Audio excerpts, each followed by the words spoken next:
Namaskar everyone, I am Mojay Shankar from HIS and today we will be discussing about Union and its territories in our lecture series of Revised Polity through Multiple Choice Question. So in last lecture we have discussed about preamble. अगर आपने वो नहीं देखा है तो playlist में जाके आप देख सकते हैं. एंड सेकेंड लेक्चर है हमारा ये यूनियन एंड इट्स टेरिटरीज पे. क्या है कि पार्ट 1 ऑफ द कॉन्स्टिट्यूशन वो क्या कहता है कि आर्टिकल 1 से 4, article 1 to 4 address union and it's territories, मतलब भारत और उसके कहां पे उसकी टेरिटरीज होंगी इसके बारे में आर्टिकल 1 से 4 बात करता है. आर्टिकल 1 क्या कहता है? इंडिया और Bharat defined as union of states. India और भारत को क्या कहते हैं? यूनियन ऑफ स्टेट्स कहते हैं. Despite the federal nature of the constitution the nation is referred to as union. हमारा फेडरल नेचर है, काफी फेडरल नेचर है एक्चुअली, मतलब सेंटर थोड़ा ज्यादा पावरफुल है as compare to states, but फिर भी हम लोग यूनियन ऑफ स्टेट्स कहे जाते हैं. ठीक है, क्यों? क्योंकि हम लोग किसी ट्रीटी के थ्रू एक दूसरे से नहीं बंधे हैं. ठीक है, हम लोग ट्रीटी के थ्रू नहीं बंधे हैं अमेरिकन फेडरेशन के चलते, इसलिए स्टेट्स के पास कोई अधिकार नहीं है कि वो भारत की यूनियन को छोड़ने का. They can not seed the union of India, but the union can change the boundaries of the states even without the permission of the states. Okay, second thing, the federation is a union because it is indestructible. मैंने पहले ही बताया कि कोई भी राज्य भारत से अलग नहीं हो सकता है, लेकिन भारत चाहे तो किसी भी राज्य की बाउंड्रीज को अल्टर कर सकता है इवन विदाउट देयर परमिशन. ठीक है, although for the convenience of administration the country and the people can be divided into state, क्योंकि गवर्नेंस इजी हो जाती है उससे और कल्चरली भी थोड़ा सा एक डिफरेंस आता है. ठीक है, but India is integral part. Article 1 क्या बोलता है? 3 कैटेगरीज में बांट रहा है. टेरिटरीज ऑफ द स्टेट, मतलब जैसे कोई भी स्टेट हो गया, यूपी, एमपी, मतलब उत्तर प्रदेश, मध्य प्रदेश, राजस्थान, बिहार, तमिलनाडु, केरला, मणिपुर, ये स्टेट्स हो गए. दूसरे यूनियन टेरिटरीज जैसे दिल्ली हो गया, चंडीगढ़ हो गया, दमन and Diu, Lakshadweep, Andaman and Nicobar. And third, territories that may be acquired by the government of India at any time, मतलब अगर कोई नई टेरिटरी इंडिया ने एक्वायर की तो वो भी किसके अंडर में होगी? आर्टिकल 1 के अंडर में होगी. ओके, फिर article 2 provides that the parliament may by law admit into the union or establish new state on such term and condition as it think fit. Parliament अगर चाहे तो किसी भी नए हिस्से को बाई लॉ देश का हिस्सा बना सकती है, अगर हमारी पार्लियामेंट चाहे तो. ये कहता है आर्टिकल 2. ओके, और आर्टिकल 3 क्या कहता है हमारा? A new state may be formed or established by the parliament in the following way. कैसे बनेगा? कि by separation of territory from any state or by uniting 2 or more parts of state or by uniting any territory to the part of state. मतलब या तो एक state को तोड़ के 2 बना दे, जैसे पहले बिहार और झारखंड था, एक उसको तोड़ के 2 बनाया गया, या फिर 2 को जोड़ के 1 बना दे, या फिर 3 को जोड़ ले, या जैसी उसकी इच्छा. ठीक है, बाई इंक्रीजिंग द एरिया बढ़ाया भी जा सकता है. बाय डिमिनिशिंग द एरिया छोटा भी किया जा सकता है, जैसे यूपी से तोड़ के उत्तराखंड बना, बिहार से तोड़ के झारखंड बना, तेलंगाना आंध्रा आपस में टूटे. By altering the boundary of any state की बाउंड्रीज को भी चेंज किया जा सकता है और नेम को भी चेंज किया जा सकता है. जैसे पहले उड़ीसा का नाम OR से होता था, अब ODISH हो गया, तो ये भी कर सकता है. ठीक है, ये चीज हो गई. अब इस बेसिस पे हम लोग कुछ क्वेश्चंस सॉल्व करेंगे.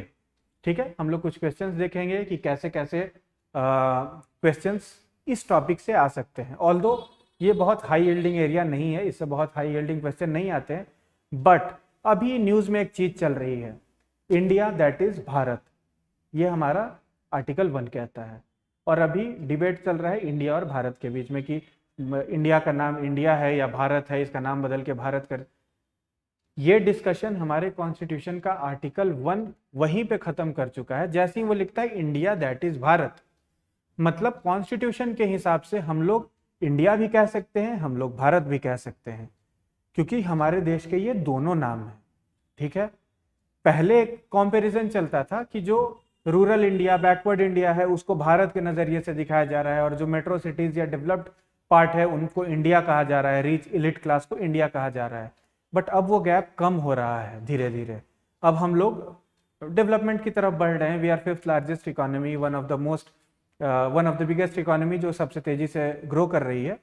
सो ये गैप कम हो रहा है। ये कोई डिबेट का मुद्दा नहीं है कि नाम इंडिया है या भारत। भारत भी ऑफिशियल नेम है हमारे देश का, ठीक है। तो हम लोग इसको भारत इजिली कह सकते हैं without any changes in our constitution और एनीथिंग, ठीक है। अब देखिए, consider the following statements regarding primary difference between union territory and states in India. अब देखो क्या है, यूनियन टेरिटरीज और स्टेट्स जो हैं उनके जैसे कॉन्करेंट 3 लिस्ट है शेड्यूल 7 के हिसाब से, union list, state list and concurrent list. States के पास कुछ एक अपने सर्टेन पावर्स हैं, वो उन पावर्स को एक्सिक्यूट कर सकता है, अपने आप को वहां पे लॉ एंड ऑर्डर, डेवलपमेंट और सारी चीजें करा सकता है। यूनियन टेरिटरीज जो है वो सेंट्रल के डायरेक्ट कंट्रोल में है। सेंटर जो चाहे वहां पे अपने हिसाब से अपने भेजे हुए एडमिनिस्ट्रेटर या एलजी जो लेफ्टिनेंट गवर्नर होते हैं उनके थ्रू चलाता है। तो हम लोगों को यहाँ पे ये क्वेश्चन देखना है, union territory have their own separate constitutions. भाई कॉन्स्टिट्यूशन कैसे हो सकता है यूनियन टेरिटरी का? भारत का तो एक ही संविधान है, ठीक है। तो 1 गलत। Union territory have a lesser degree of autonomy compare to state, सही बात है, क्योंकि स्टेट के पास तो अपना एक स्टेट लिस्ट है, बट यूनियन टेरिटरी के पास कोई अपना लिस्ट नहीं है। वहां पे अपॉइंटेड या तो एलजी होते हैं या फिर आपके एडमिनिस्ट्रेटर होते हैं। तो 2 तो सही है। और union territory are not represented in Rajya Sabha. अब ये स्टेटमेंट देखो, दिल्ली एक यूनियन टेरिटरी है, यहाँ पे 7 लोकसभा एमपीज हैं, 70 एमएलएज हैं एंड 3 राज्यसभा एमपीज जाते हैं यहाँ से। दैट मीन्स यूनियन टेरिटरी का रिप्रेजेंटेशन राज्यसभा में तो है ना। तो क्या है, तो कौन सा आंसर सही होगा? Only 2, option number B. Okay, now next question, मतलब ये उसी का एक्सप्लेनेशन है, ठीक है। Next question, the expression union of states under article 1 of the Indian constitution includes which of the following. Union of states क्या कहता है? हमने ये अभी डिस्कस किया था।